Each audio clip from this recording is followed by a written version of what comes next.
how to see your Instagram password even if you forgot it. So if you want to see your Instagram password even if you forgot it, then open up your Instagram application and then go with the profile, which is on the bottom right. Once you're here in the profile, you need to go for the upper right option, which has that 3-bat icon, and here you need to go with settings and privacy.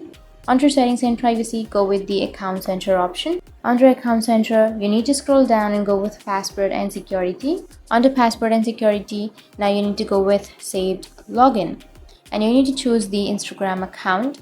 And here you will have an option of saved login, right? So if you've saved the login information, then what you need to do is you just need to simply go with a browser.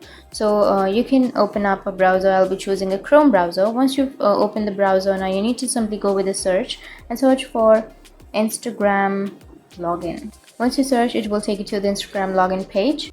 And once it takes you to the Instagram login page, now you can simply tap on the blanks, and here you will have all of the saved passwords, right? So you can simply choose any one of these options. So if you want to see the Instagram password of a particular account, then you can simply tap on the saved password, and here under the password you will have a show option. Simply tap on show, and then you will be able to see the Instagram password. So that's how you can see your Instagram password even if you forgot it. And if you have any questions, feel free to comment below. Thanks for watching.